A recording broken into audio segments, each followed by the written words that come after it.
अथ चैनम नित्य जातम नित्यम न मन्यसे मृतम तथापि त्वम महाबाहो नैनम सोचितुम अर्हसि। अगर तुम यह भी मान लो कि आत्मा बार बार जन्म लेती है और मरती है, तब भी शोक करने का कोई कारण नहीं है।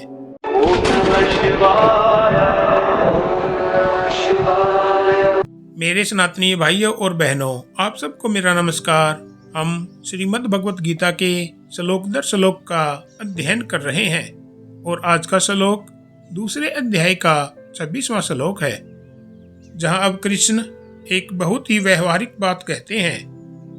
अब तक उन्होंने कहा था आत्मा अमर है, न मरती है न बदलती है, लेकिन अब वे अर्जुन से कहते हैं कि मान लो अगर तुम्हारी सोच अलग है, मान लो तुम यह मानते हो कि आत्मा जन्म लेती है और मर जाती है।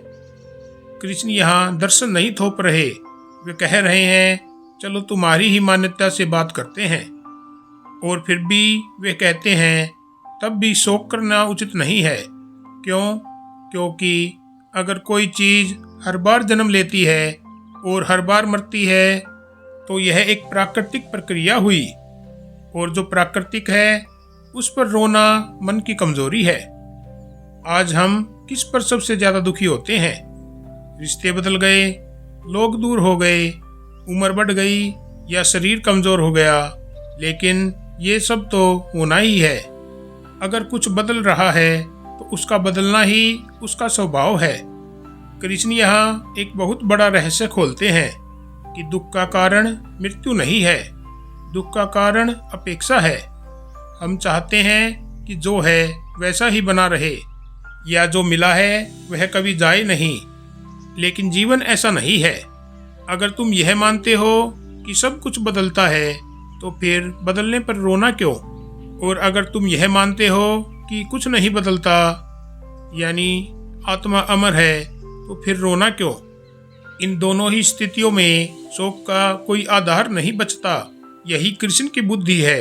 वे अर्जुन को यह नहीं सिखा रहे कि क्या मानना चाहिए, वे सिखा रहे हैं किसी भी मान्यता में शोक आवश्यक नहीं है।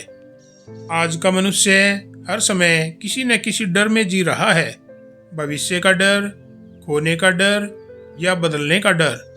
गीता कहती है डर तुम्हारी सोच से पैदा होता है, सत्य से नहीं। जब सोच बदलती है तो जीवन हल्का हो जाता है, और यही सांख्य योग का अगला चरण है। हर स्थिति में स्थिर रहना। जान लीजिए जो बदलना तय है उससे लड़ो मत, उसे समझो। चाहे तुम जीवन को नश्वर मानो या आत्मा को अमर, शोक दोनों में अनावश्यक है। जय श्री कृष्णा। तो मेरे सनातनी भाइयों और बहनों, यह थी हमारी आज की वीडियो। अगर पसंद आई हो तो लाइक, कमेंट और शेयर करें। चैनल को सब्सक्राइब करें। इसी के साथ हर हर महादेव। ओम शिव शक्ति नमः। सनातन धर्म की जय हो।